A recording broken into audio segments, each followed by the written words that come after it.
Well, hello, everyone, and welcome to another session for our FinCloud Security Summit.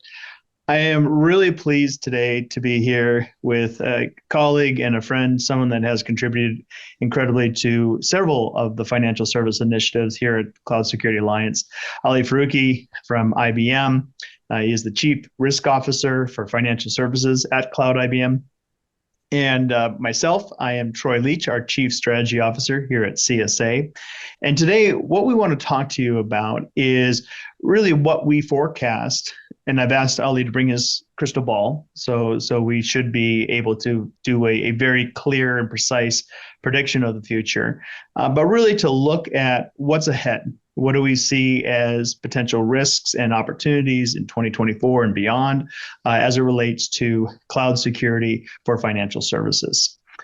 So with that level of expectation already set and the groundwork laid, Ali, I'll let you introduce yourself and really kick it off with what do you see as some of the trends for 2024 that we expect to see? Great, Troy. Very nice to see you again, and thanks for that wonderful introduction. And you set the expectations really high, right? So hopefully we won't disappoint the audience, which I'm sure and confident we won't. But listen, I really appreciate the opportunity to participate in FinCloud for CSA. I think this is a fantastic initiative. Congratulations to you and the CSA team for having successful consecutive FinCloud sessions now being held. And we very much appreciate the partnership and ongoing collaboration. So as Troy said, I'm Ali Farooqi. I'm the Chief Risk Officer for Financial Services with IBM Cloud. I've been with IBM for a few years now. Before that, I was with the financial services tech and payments company, Fiserv, for over a decade, working with financial services organization, solve some of the complex problems and opportunities and challenges that they have.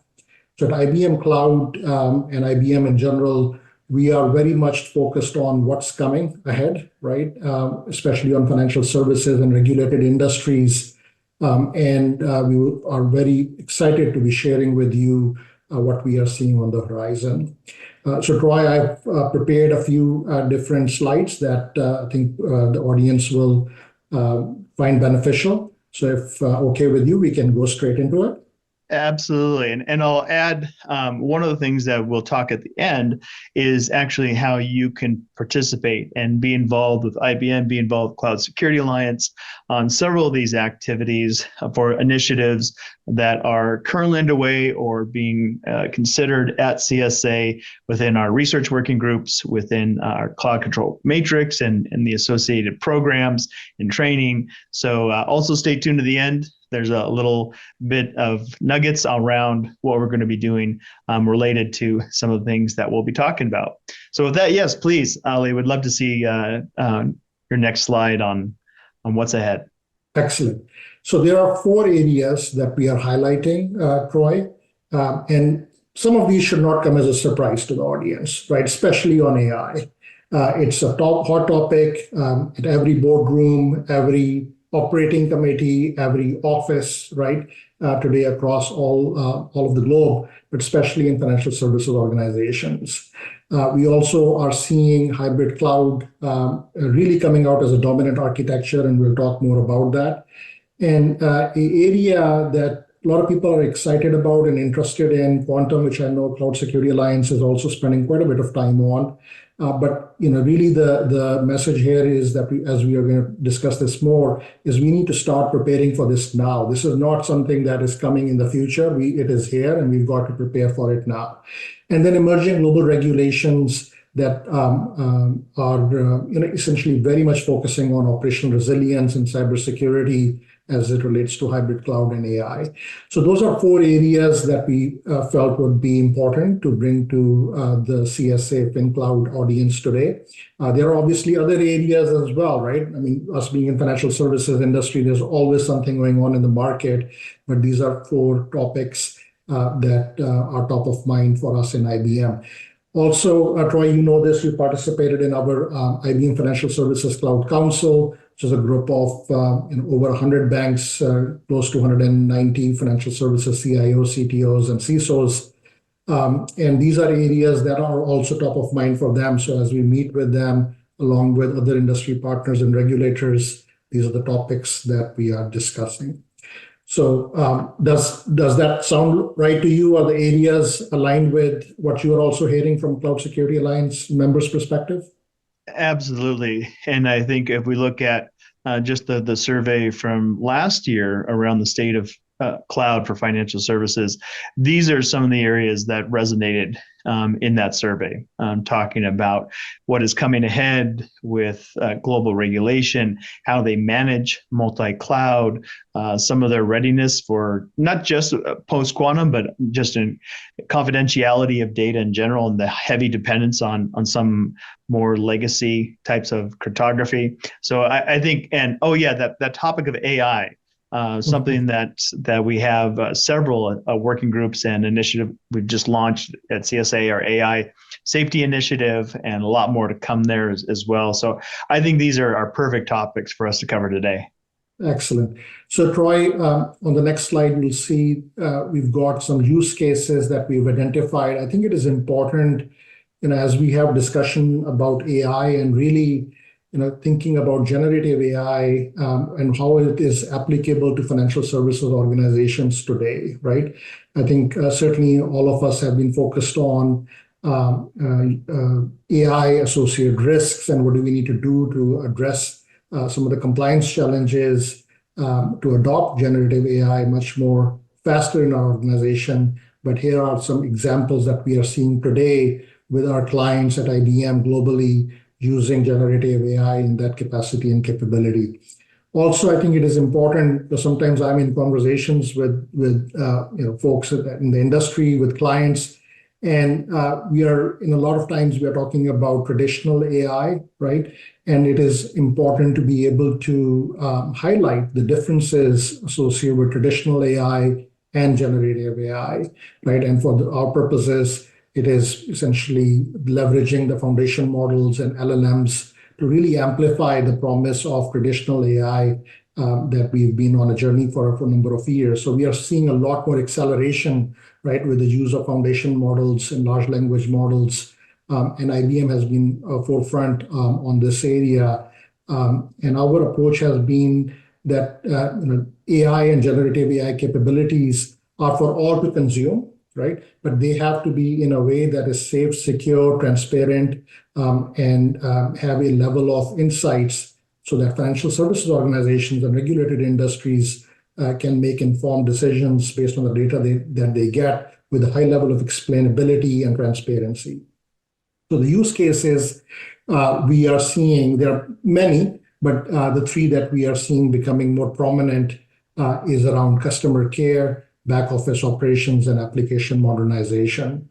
And on customer care, you and I have been interfacing with our financial services, our banks, with chatbots, with conversational AI for some time now. But what is happening, one of our clients in Europe, they are using the large language foundation models, large language model generative AI capability to integrate that with their data that they have with their existing conversational AI to create a new experience, right, an enhanced experience for their customers. Now, with that, obviously, there are a lot of considerations for privacy, a lot of consideration for consumer protection, right? Because if you think about if the conversational AI is going to provide an option for a new product for them, right? How is the decision being made and what type of criteria is being used? How is bias being taken into account? And all of that essentially powered by the generative AI promise. So we are seeing customer care, customer service really enhancing and reimagining the experience for banks and financial services organizations today. Yeah, I just on that one, I heard a quick story of Discover, who's now been acquired by Capital One. So I don't know if they'll still be Discover, but they've been playing with AI and customer care. I heard multiple professionals from there say that they were working with looking to gauge the not just only the personalization of those chatbots, but also escalating people that really sound stressed in their voice. So I know anytime I call in for my Discover card now, I know to really emphasize how frustrated I am, and so I get to the top of the queue. At least I think that's how it works. Yeah, I mean, the it's actually very interesting. At IBM, we've been using some of the capability internally, right? So you kind of think about it as our back office operations talent, enhancement capabilities. So that we've been doing it for some time, and one of the solutions we use is to send a message across the organization for recognition, for example, right? And it does a tone analysis. So how you've written that message, and you can run the analysis on it, and it gives you an indication of how your tone is on that particular message and communication. And obviously, if you translate that from a transcripting perspective, there is conversational AI, and that is looking at that tone that can, to your point, make some good informed decisions on how best to handle that particular situation. So a lot of opportunities there, right? On back office operations, this is around employee assist, right? So the way we kind of see this, Troy, is there are a lot of functionality and capabilities that we all do today, and we can do them far more effectively if we are powered with Gen AI capabilities, right? So we call this assistance, employee assist type solutions, and obviously shouldn't come as a surprise, but wherever there is a lot of data, there is good level of applicability that we are seeing with our customers, right? So for fraud detection, credit risk, compliance, and then overall analysis of underwriting and mortgage are areas that we are seeing as good use cases. But again, on these areas, fundamentally, it is so important, right, to get it right from an explainability perspective, because consumer protection and privacy is paramount here. And then on application modernization, code modernization. Listen, we love mainframes at IBM, right? And believe it or not, mainframes are doing absolutely fantastic, right? Because they still are at the heart of the financial services engine worldwide, globally, and we're continuing to see a lot of uptake in that, and we will So continue are to you see. saying, Ali, that my RACF experience still is handy, that I could use RACF? You may not need to use RACF because you have now the Gen AI capabilities that can Oh, that's potentially true. help you with that, right? But what we are seeing is, the modernization capabilities and opportunities that present themselves, right? Some of the talent that we've lost, right? Either they have moved on to other opportunities, or they have retired out of the workforce.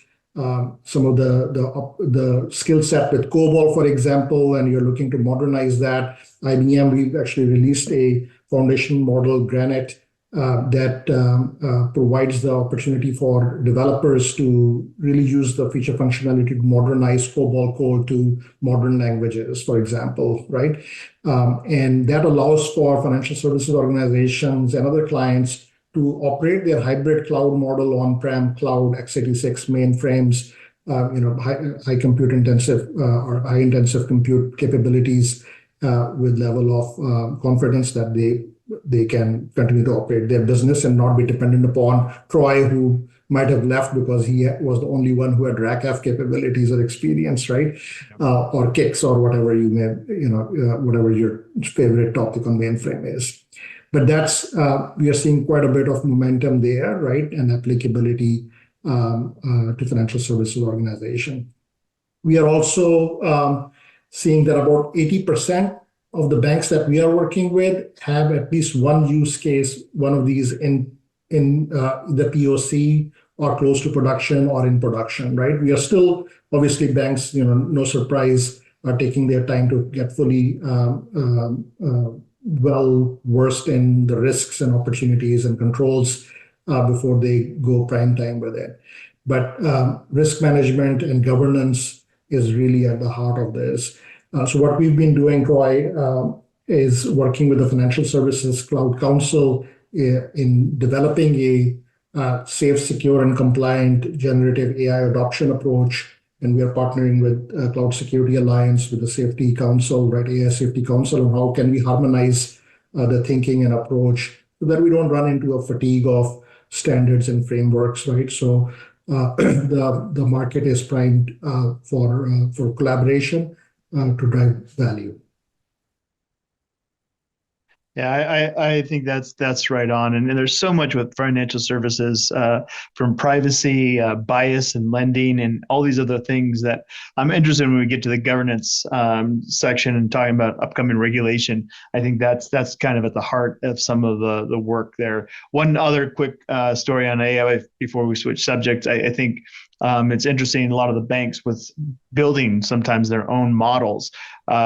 Some of the more simple things. I had an ethical hacker share a story of a bank that had created a large language model, very confident, and it was very private, dedicated only to the staff. But within minutes of just the ability to have accessibility and prompt engineering to the model, the hacker was able to say, I am now the CEO of the organization, give me X amount of social information, and was able to conduct several types of successful attacks based on that. So I think, as you pointed out, all of these points of collaboration are really important before we have major issues with how we apply AI in production.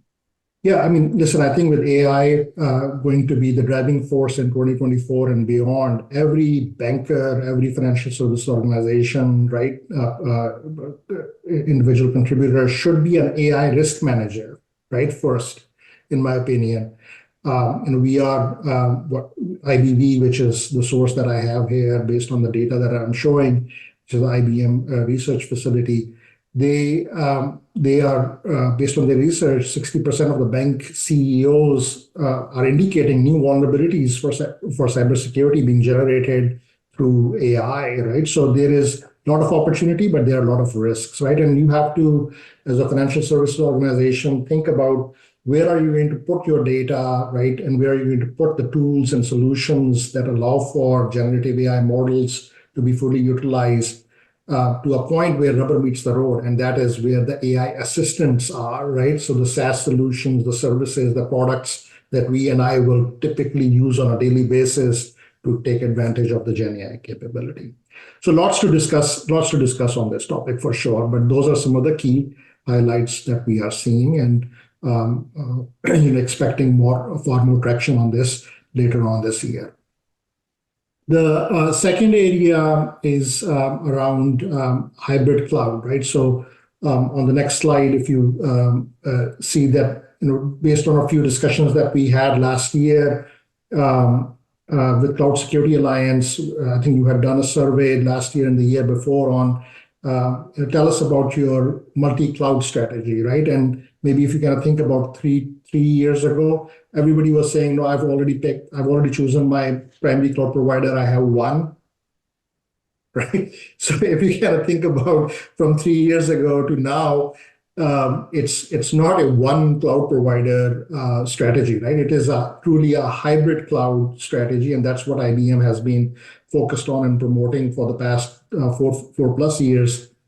Is hybrid cloud is here to stay and is going to be the dominant architecture for financial services organizations and regulated industries to deliver digital transformation and experiences to their clients, right? Now, how do you think about this? Yes, you may have 1, 2, or 3 primary IaaS providers, right, that you've already selected from the market. But reality is that our digital real estate and digital ecosystem expands into SaaS providers, into our on-prem environments that will have to stay, such as mainframe and some of the utilities that we may have at the edge or in our own data centers, with a good mix of public cloud and private cloud, right? So what we are seeing as an outlook is 50% of the workloads are going to, in the next 2 to 3 years, be focused on SaaS, right? ISV SaaS providers in multiple clouds, right? Public clouds, with 25 to with the rest of the workloads being on private clouds, on-prem, traditional on-prem data centers, and at the edge. So this is now actually a reality, not just a prediction, right?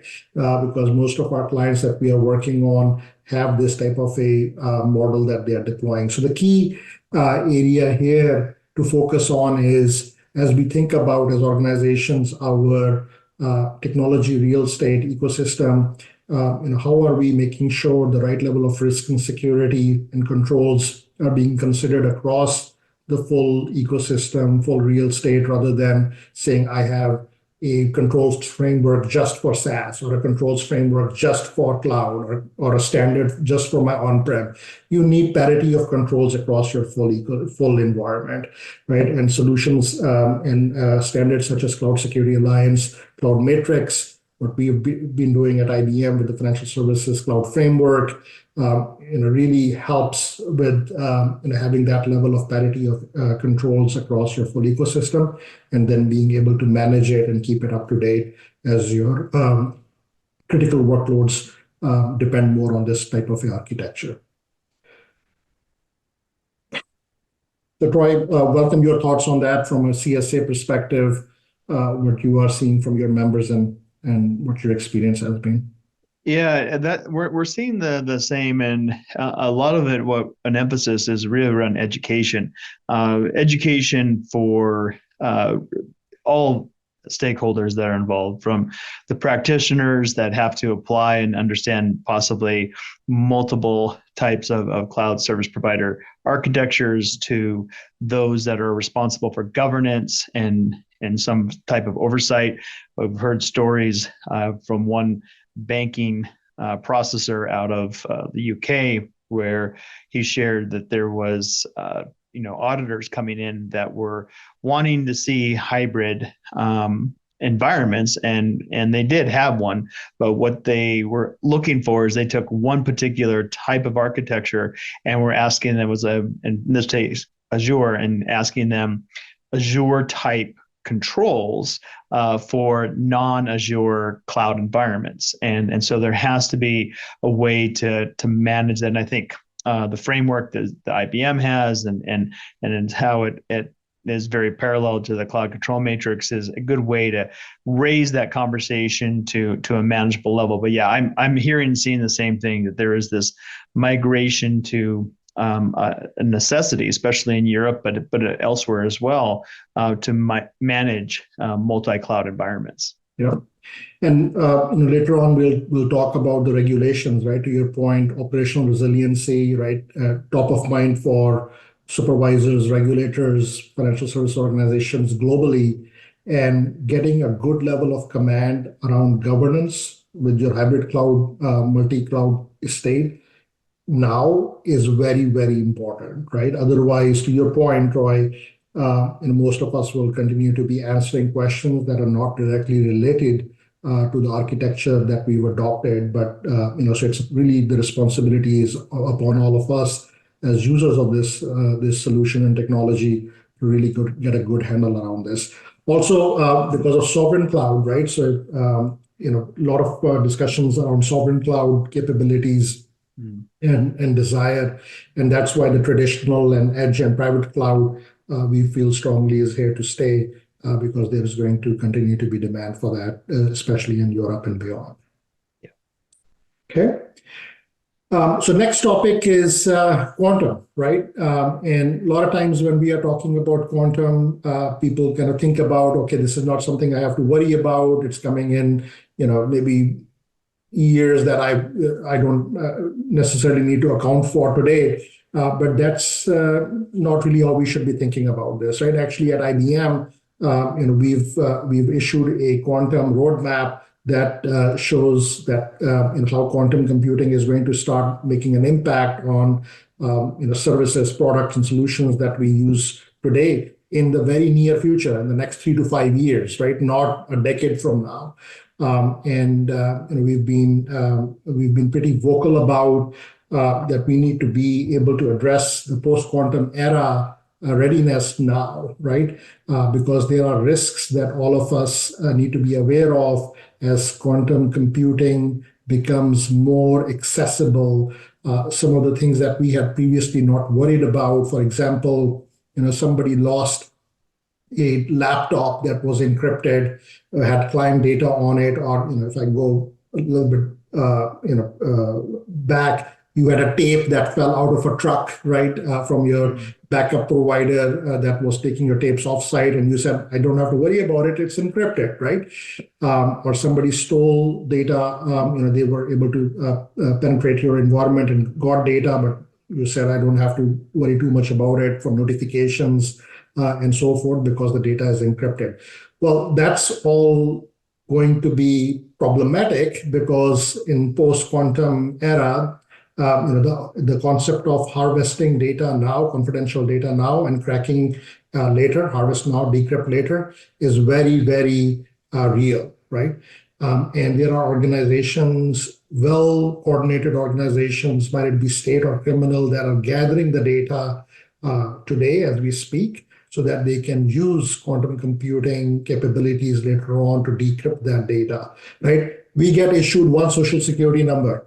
So in the US, we have it for the rest of our life. So it's not like we're going to go and change it. Maybe there is a way to change it, but I'm not aware of that. So we've got to make sure that the data that we have as organizations, we are really protecting it and doing everything possible to be ready for this post-quantum era. There are other, obviously, opportunities and risks that we see with quantum. Obviously, there are far more opportunities with quantum, but the risks are very real and things that we need to prepare for now. So at IBM, we are promoting this concept of creating a cryptography bill of materials now, right? So you can start to identify what type of cryptography algorithms that you are using in your environment and have a good idea of what type of dependency that you have with your infrastructure on those cryptograms, those algorithms. That's what we call crypto agility, right? So if you have to go to a new algorithm, would you have a major dependency on the underlying infrastructure? So these are things that we need to do now. At IBM, we are already working with a number of financial services organizations and running workshops and being able to help them drive a strategy that they can then take in front of their CIOs, their CTOs, their presidents and CEOs and say, this is what we are doing. And you also need to support us in being able to be quantum ready now. So those are some of the key highlights from what I'm seeing. And Troy, I know CSA is also leading quantum working groups too, right? Yeah, we have multiple quantum working groups going on right now, looking at, and they're financial service related, right? We talked about the dependency of cryptography and much of what financial service organizations use today. So there's one on transitioning of blockchain and quantum safe to quantum safe cryptography. That's a big one, that a paper that we're currently working on.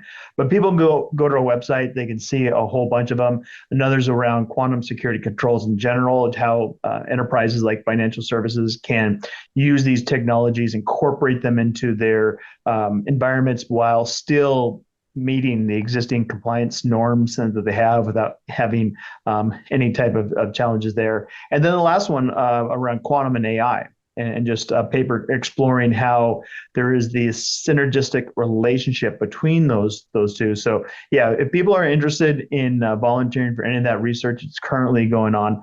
Lots of application of financial modeling and cybersecurity are discussed within quantum. They're very, very relevant of how all of this is blending together. Yep, absolutely. And then the last area that I wanted to highlight was around emerging global regulations, right, on the next slide. And listen, you will see a trend here, right? So this is obviously a representative list, not all inclusive or exhaustive, but clearly the trend is around operational resilience and third-party risk management, third and fourth-party risk management, right? There is obviously new updates from Security and Exchange Commission and then by DFS on cybersecurity requirements, risk management, as well as the incident reporting. But majority of the financial services organizations, regulators, and supervisors globally are either revamping or issuing new guidance or new requirements and expectations for operational resilience. Obviously, DORA getting a lot of traction, Digital Operational Resilience Act in Europe, which sets new level of expectations at financial services organization and their dependency on critical third parties, but also to the technology service providers that are providing those services, right? Similarly, in UK, I don't have that listed here. They are working on critical third parties, right? Expectations and risk management, very similar to DORA, but focused on UK, that Bank of England and Financial Conduct Authority, FCA, is championing. So we are clearly seeing expectations increasing and enhancing in Europe. Similarly, if you think about Australia, APRA issued their CPS 230, which is going to, the standard was issued and it will be in effect for supervision and review in early 2025, which, by the way, is, I think, next year, right? So when you think about 2025, you're sometimes thinking, oh, we got time, but that's next year. So that's again a heightened level of expectations on operational risk management, but they are very much focused on third and fourth party risk, right? In that, so the financial services organizations and banks that we are talking to in Australia and the region, this is really top of mind for them, especially as they start to adopt more SaaS portfolios into their environment. This is becoming a challenge, right, on how to overcome it. Similarly, OSFI in Canada, they released third-party risk management guidance last year, but they are also working on operational resilience guidance and requirements that will be coming out. I think the consultation paper is already out on that. So clearly a trend as you think about third-party risk management and operational resilience across the whole globe. And then EU Artificial Intelligence Act, right? So there are other jurisdictions that are currently actively working on various different regulations impacting AI. Canada is also working on it, right? And in the US, a number of agencies are also looking at this and coming up with approaches on how they're going to oversee financial service organizations' activities around artificial intelligence. But in the US, the indication is that rather than coming out with new guidance or requirements, which they may, currently they are going to use their existing powers and existing requirements and apply and really look at the use cases where AI is being applied rather than having a whole different approach to it. But if the audience listening in, if you do not have operational resilience and third and fourth party risk management top of mind, right, in your own agenda, but also in your board of directors agenda, I would highly encourage you to change that, right? Because this is already here. Some of these regulations will be at our doorstep, and we will be asked questions by regulators and supervisors on what our programs are to support them. Yeah, and I need to emphasize the note.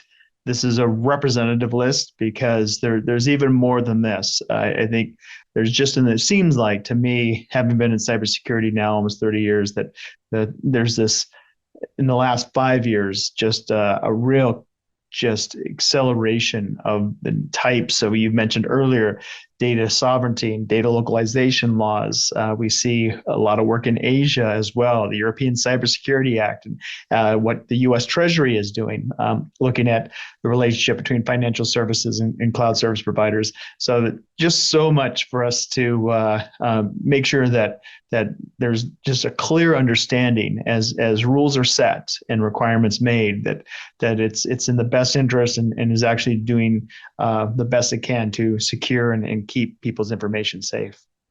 Yeah, absolutely. And I'm seeing, Troy, also a new level of coordination, right, and collaboration amongst various different regulators and agencies across the globe.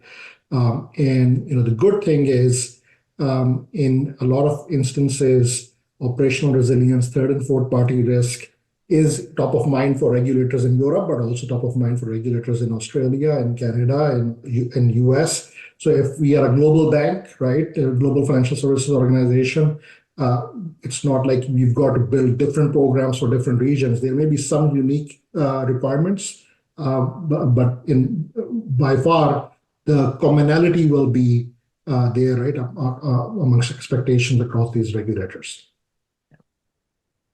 Okay.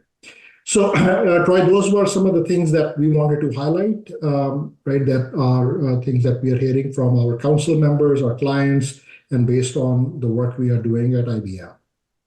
I appreciate that, Ali. And now we'll transition to just a couple of thoughts real quickly on what we are looking at in 2024 here at CSA. If you are interested in more of a in-depth look at some of this, please join my final session of the day where we'll cover this again in a little bit more detail, but just covering off some of the things that you can be involved in.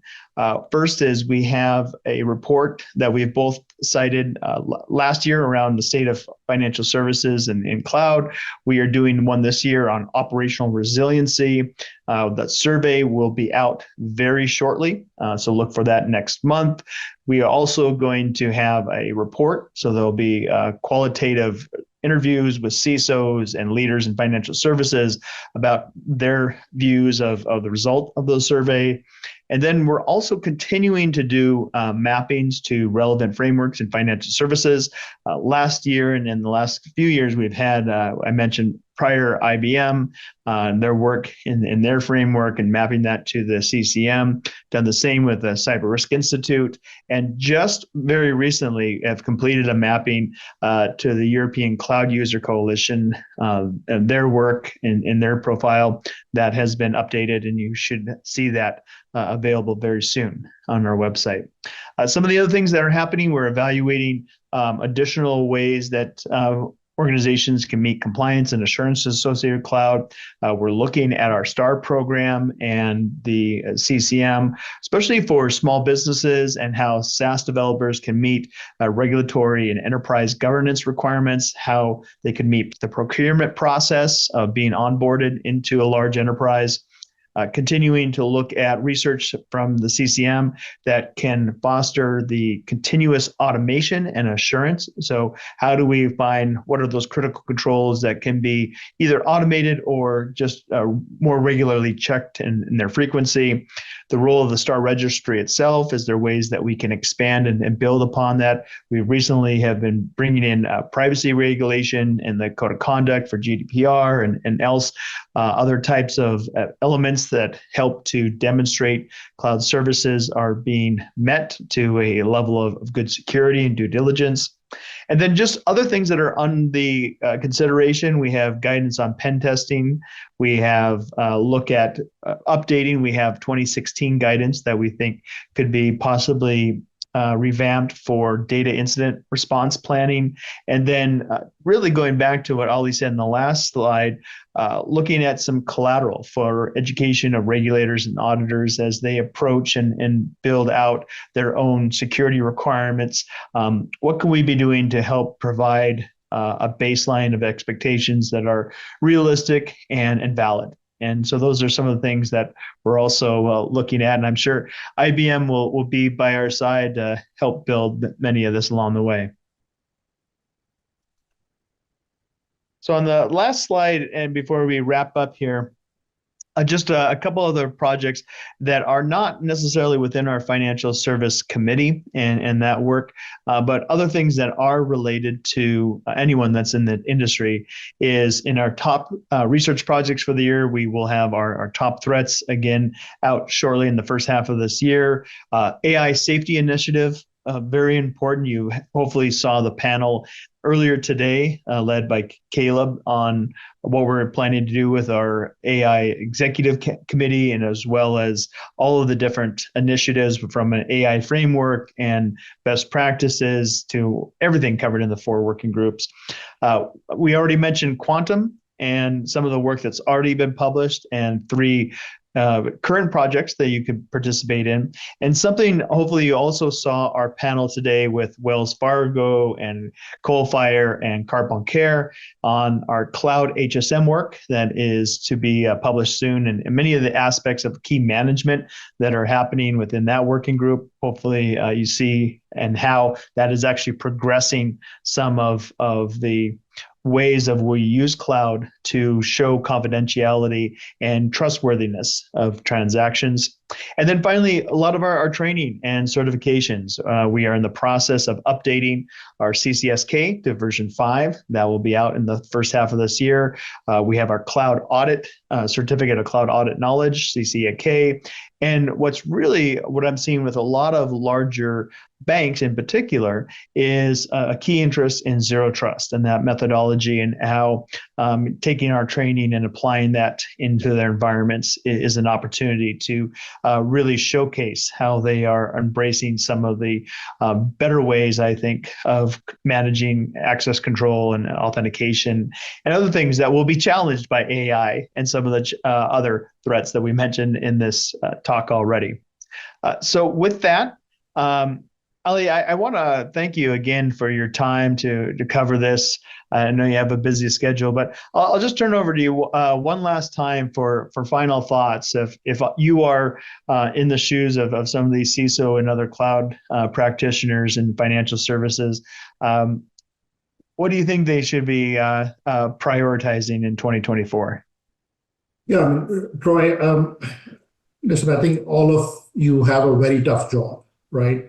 And I think with everything that we just talked about, even though we really try to focus on 4 key areas, it is still a lot, right? It can be overwhelming.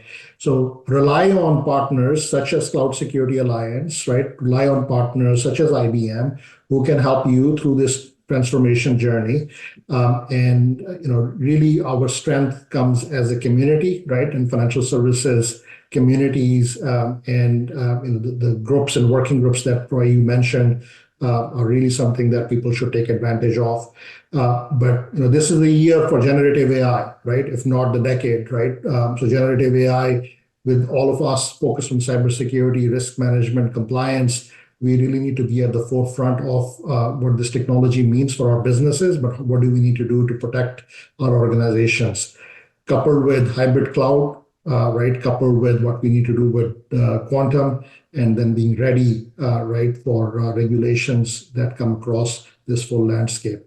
We are all here to help. Don't feel alone. Great advice. And I do think we're in this renaissance AI is creating, and recognize that machine learning has been in financial services for a long time now, and we've talked about that in the past. But it's a renaissance for security as well. It has to be, because many of the traditional mechanisms are starting to be defeated by AI. So absolutely agree with everything that you've said there, and look forward to seeing the innovation that comes and the opportunities as well. Speaking of opportunities, I hope everyone has a chance to look at the rest of today's FinCloud Summit. We have some great sessions still left. And as a reminder, all of these sessions are going to be on demand, so you can go back and review them at your leisure. With that, thank you for your time, and hope you have a blessed day.